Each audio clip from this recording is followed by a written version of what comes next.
Today I have a really fun video for you guys. I was going through some old photos of my plants and just realized how much has changed in the last few years. So today I want to show you some photos or videos of my plants at the start of our journey together and how they look right now. So I have some really beautiful success stories and some that are not so much. So let's get into it. I'm really excited about this one.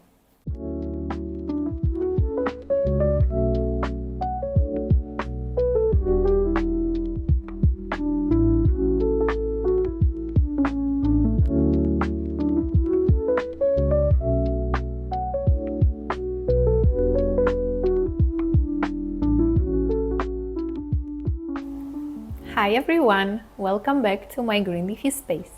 If you're new here, welcome. My name is Alina and I'm a plant lover. Thank you so much for being here. So as I said, today I have a really fun and exciting video for you guys. I'm gonna show you some of the plants that I've had the longest journey with. Some are a really beautiful success stories and some are not so much. And there are some plants that are not even with me today. But you know what? That's a part of being a plant parent. Sometimes you do it right and the plants are happy, and sometimes you don't.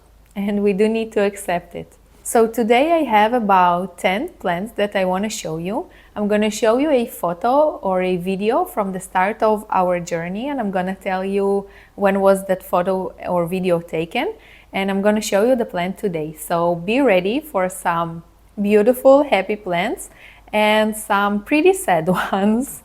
Most of them are pretty happy. So I guess let's just get into it. So I think I'm gonna start from a plant that I have the oldest record of.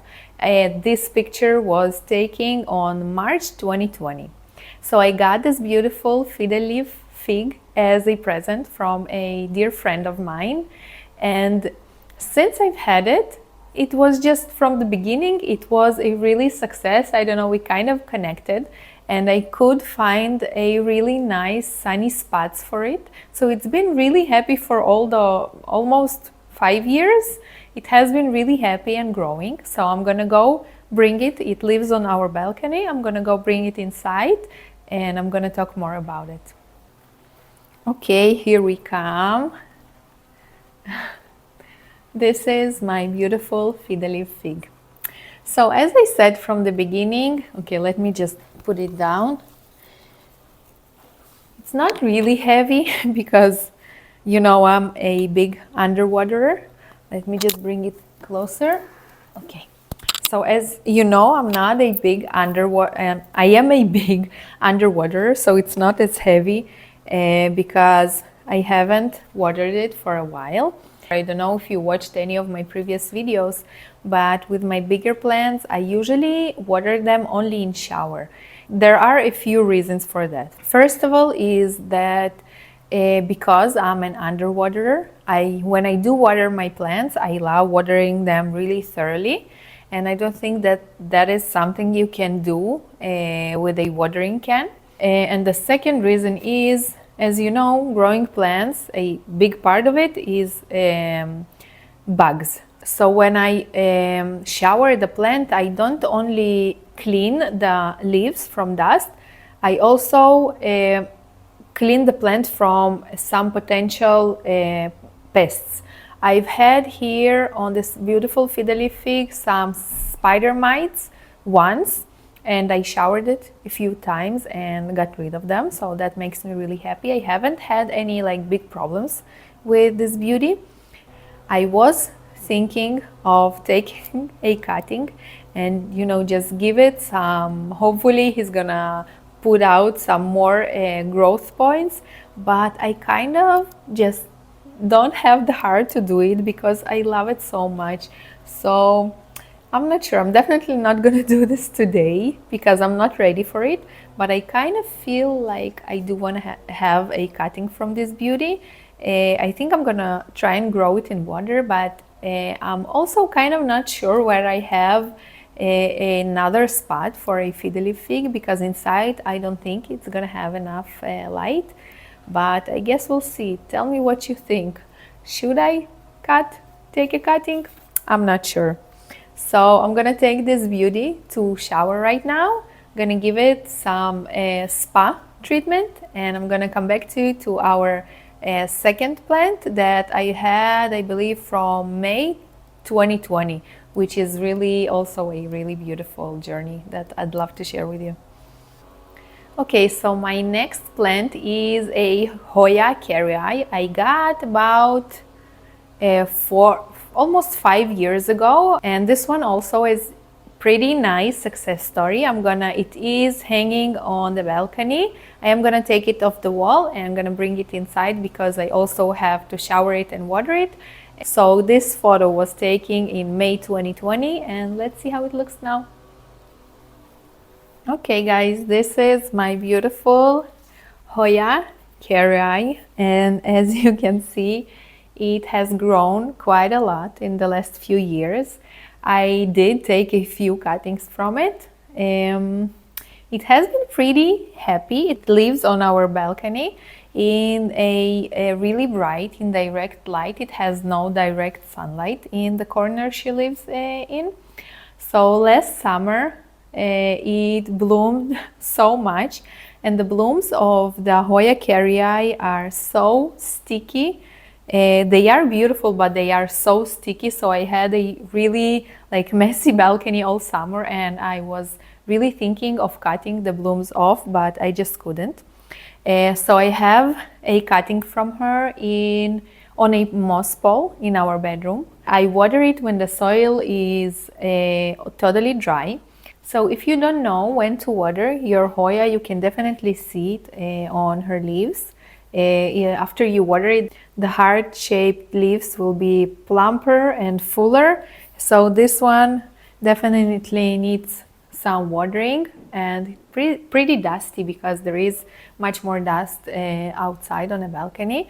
So I'm gonna take it to the shower right now. I'm gonna water it because the soil is really dry, and it really makes me happy, this beautiful plant. It kind of started to fill this corner on the balcony, and it looks so beautiful, and I'm so excited to see her blooms again.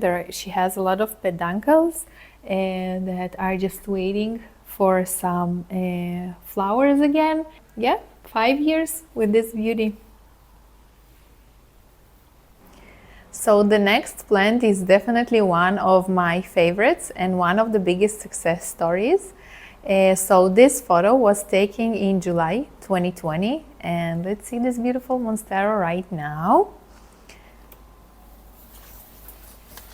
I just watered it not long ago, so I believe, yeah, she's pretty heavy. So as you can see, there has been some progress with this beauty. Monsteras are definitely one of my favorite plants to grow. The thing I love about it the most is her beautiful jungle vibe, and I just love that it's such a big plant that takes a lot of space, but also adds a lot to my green wall over here. And Monsteras are pretty easy to care for. You need to give them some bright indirect light. And the truth is, at summertime, in spring and summer, she does get some direct sunlight, but it's just some morning gentle light that she really enjoys. And I water it when the soil is totally dry. As with the fiddle fig, I take her to shower. I never water her with a watering can because this beauty has been struggling with thrips, I think, for a few years now. And that sounds kind of crazy, but Monsteras are a thrips magnet. If you have one, you definitely know that that's how it is. I water it when the soil is totally dry, and it's so important to shower your Monstera. I think it's the best thing you can do for her to get rid of thrips, but they do come back once in a while. And I did give it a moss ball a while ago, and I think in spring I'm definitely going to repot it. I feel like this pot is definitely small for her already, and I need something that will give her some more support. So I think I might give her a bigger moss ball. I'm not sure, but it has been growing pretty well. I'm pretty sure you can see the two new leaves. This one and this one. She has been pushing out new growth, also this smaller one. I do have here, I hope you can see, if not I'm just gonna film it later. I do have this cute vessel with her aerial roots where she gets water all the time. She has been really happy, and that makes me really happy too. And I can't wait to see her as a beautiful giant in a year or two. I'm not planning on taking any cuttings anytime soon because I really love her the way she is. I haven't said anything about fertilizing, so a few words about that. In the winter time, I add fertilizer once, I believe, in a month, but in spring and summer, I water it, I believe, once in like 2 weeks. And then every time I water it, I give it some fertilizer. Also with the Fiddle fig, if I see that he continues to push new leaves, I'm definitely adding some fertilizer while I water it. So to the next plant. Let's see, I have a list. Okay, let's move on to my beautiful Dieffenbachia. I got it on June 2022. I got it as a present from my relative as a cutting in water, and it was such a beautiful cutting when I got it. I moved it to soil immediately, and it's also a big, beautiful success story. So let me show it to you. Let me put this down. Okay, here she is. So as you can see, she has grown quite a lot, and she does continue to lose her older leaves, which I believe is just fine. Because all the leaves have some cycle of life, and they're not going to live forever. I kind of broke the last one, the older leaves she had a few days ago, and she has this one that I believe is not going to live for much longer. But this is one of the easiest plants I have ever grown. I had no issues with it. It continues to push new leaves all year round. I water it when the soil is totally dry. This is a big plant, so I'm taking it to shower also. I almost never water it with a watering can. I do add a fertilizer all year round. At winter, I add, I believe, once in a month. In summertime, a little bit more. If you want an easy plant, that is going to grow all year round and doesn't need a lot of light. It does need bright and direct light. And then this one is definitely for you. Her big, beautiful leaves are just magical to me.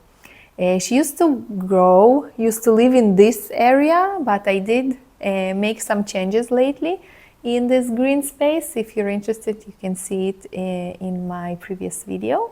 I just watered it not long ago. I kind of feel like I wanna cut this part, plant it to soil, and just see if there is some new growth here. I do see some potential, but I'm kind of not sure because I love this plant so much. I'm not sure I wanna, I don't know. What do you think? Should I? Because if I cut over here, I think it's gonna grow some new roots and gonna thrive. I'm pretty sure because it's such an easy plant. But then I'm gonna have another plant if it has some new growth points.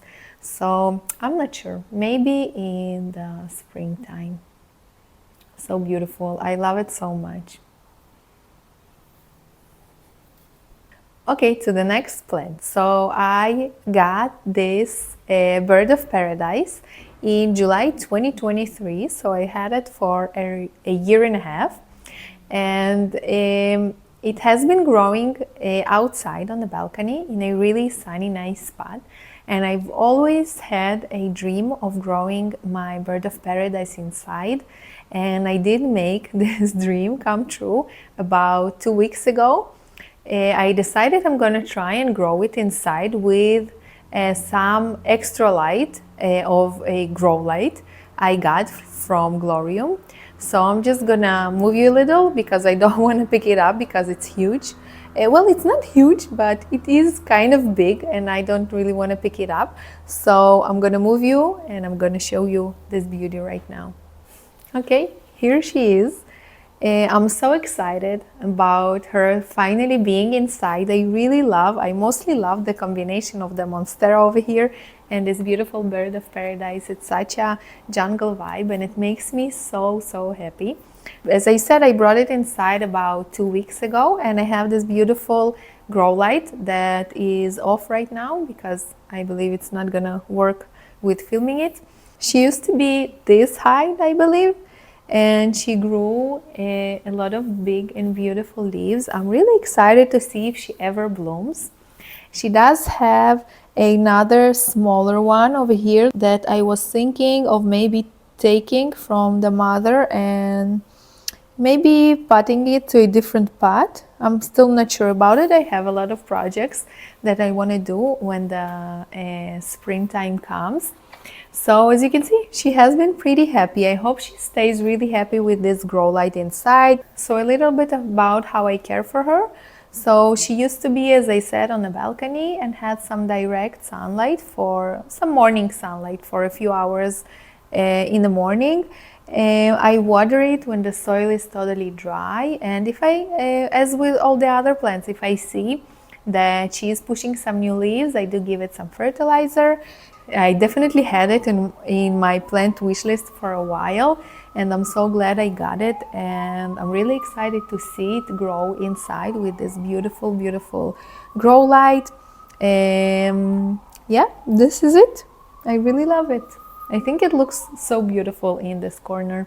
It is gonna get some, it is getting some bright indirect light for the whole day. And in the summertime, in the springtime, it's gonna get some direct sunlight also because we have an eastern window, and the difference between summer and winter is so crazy here because we have a building that is blocking the winter sun, but in the summertime when the sun is much higher, we get a lot of direct sunlight here. So I think she's gonna be pretty happy here, and I'm definitely gonna give you an update. Okay, moving on to one of my biggest success stories. I did show you this plant before. I have been growing it in water for, I believe, more than a year. I'm not sure. Let me think. No, even more. A year and a half. So this video was taken in September 2023. And this is how this beauty looks right now. I already showed you this beautiful pothos. This is a golden pothos in my previous videos. Because I am an underwater, I had some trouble growing my pothos in soil. The leaves used to look really sad most of the time, even if I would water the plant. And then I just decided to give it an opportunity to live in water, and since it has been really magical. So the roots are totally crazy and the vines are so beautiful, and I just love how they fill out this beautiful space. I did take, I believe, more than 2 or 3 cuttings from it already. Because it's connected to the wall, I don't really take it frequently out of the wall, but I do. I think once in a month I take it off, I shower all the leaves, I clean the vessel, and I give it some fresh water. So I'm really excited about this one, and I'm really happy to see this beautiful journey that we had for the last year and a half, even a little bit more. So if you're having any like problems with growing your pothos in soil, I definitely recommend try and grow it in water. I think it will enjoy it a lot. So the next plant I'm going to show you is this beautiful Syngonium Mojito. This photo was taken in May 2024. I did take a few cuttings from it already, and I'm really excited to show you this plant today. Okay, here it is. As I said, it's truly one of my favorite plants. I really love like the beautiful variegation. I just really love that it's such an easy plant to care for and so easygoing. So a few months ago, I've added this beautiful trellis, which I think made it much more beautiful. And I think it did give her some like push to grow more and more new leaves. So she had this beautiful one not long ago. As you can see, I do need to give it a shower because it's pretty dusty, and now it's growing, pushing out this beautiful new leaf. And I really love how it looks with these beautiful trellis. I've added this crystal that works beautifully as a sun catcher. So when there's some morning indirect, when there's some direct sunlight on it, it looks so beautiful. So I try to water it when the soil gets totally dry. I do miss out some waterings sometimes, and this plant will definitely forgive you if you forget to water it. I do have some cuttings I took from her that I already showed you in my last, some of my previous videos. That has been growing pretty well. I just love it so much, growing it in water, seeing this beautiful root journey, and I don't know, I really love this one. So easy, so fun, and so beautiful. So I believe if we want to see the whole plant, this is these two together, because when it grew, I did take some beautiful cuttings, and I really enjoy this one. It gets bright indirect light for most of the day. So if you want an easy plant that looks so beautiful, I definitely recommend any Syngonium, not specifically the Mojito, but the Mojito is beautiful. There are some more beautiful varieties. I'm definitely going to share with you the trellis and that crystal that can add so much beauty and magic to your planty space. So moving on to the next plant, and this one is definitely one of the most exciting ones because it grows in water, and one of the things that I love the most about growing plants in water is seeing the root journey. And this root journey is one of the most exciting ones I've ever had. So I took this beautiful cutting in May 2024, and let me show you how it looks now.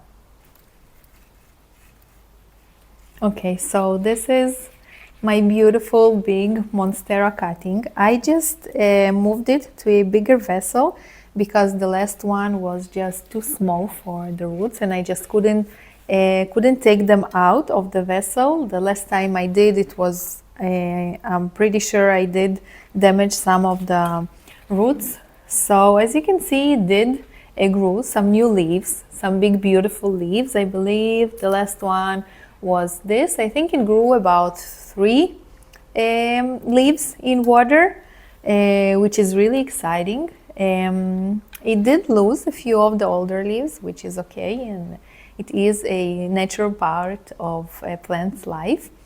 It lives in our bedroom next to a east-facing window. In summertime, it gets some gentle morning light, which makes it really happy. And as you can see, the roots are so big and beautiful, and I'm just really excited to see all this beautiful growth.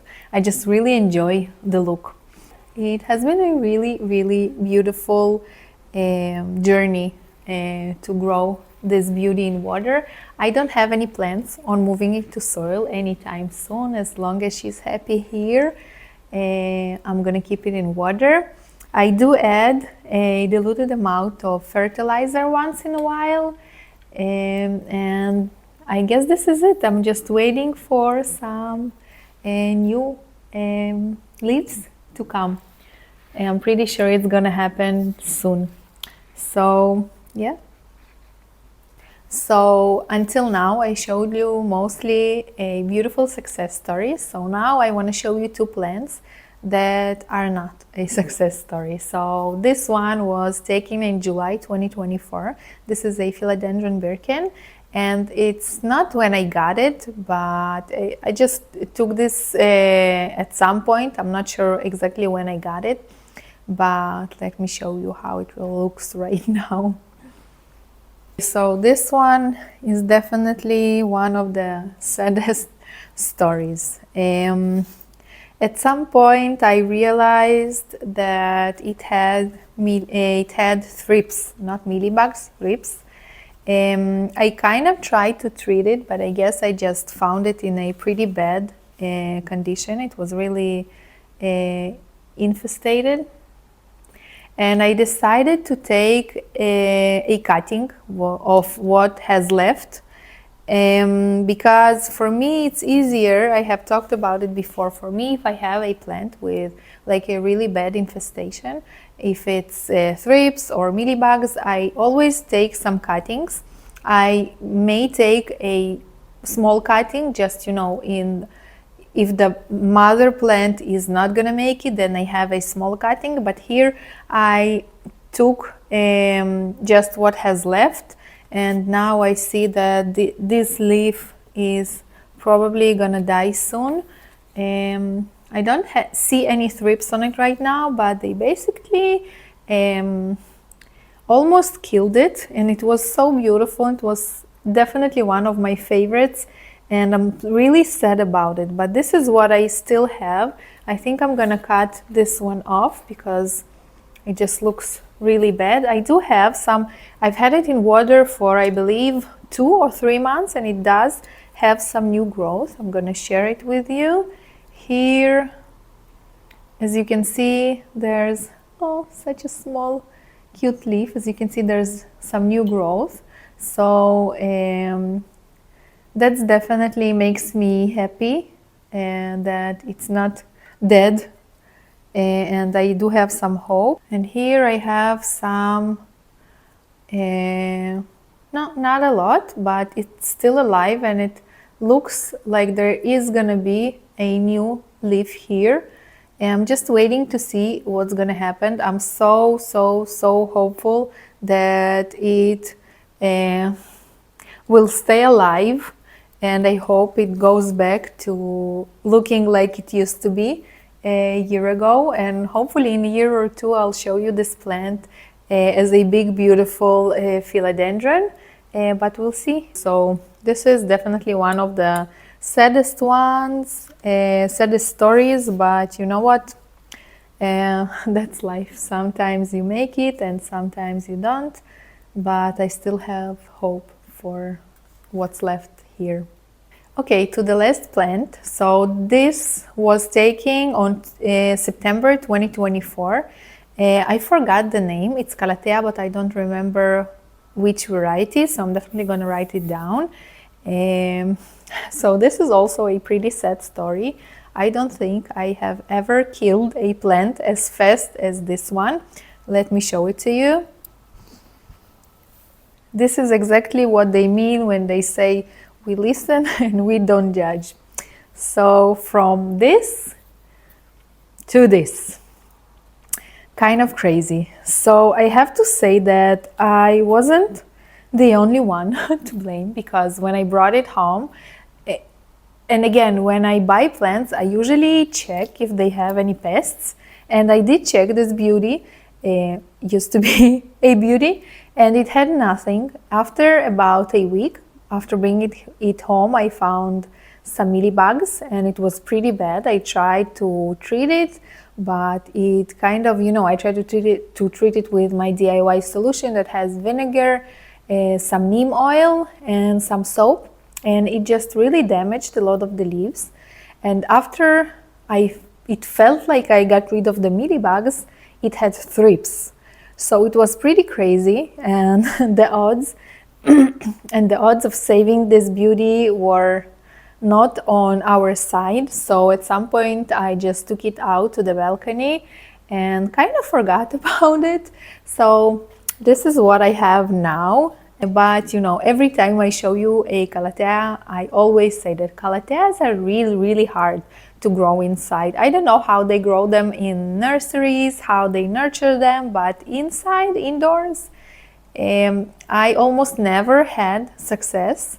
So I don't know, I have this rattlesnake over here that I got not long ago that hopefully will make it, but yeah. It was so fun for me to make this video, and I really hope you enjoyed watching it. I'm really happy that I got to share with you some of my plant journey, and I'd really love to hear some of yours. So definitely talk to me in the comments. I'd love to have some more plenty conversations with you. I am going to share some links of stuff that I showed you today, like my grow light and the trellis. So check it out in the description. And if you're into watching another video, check out my last one where I restyle this green leafy wall and unbox and assemble my new grow light. So thank you so much for being here. I hope to see you in my next video.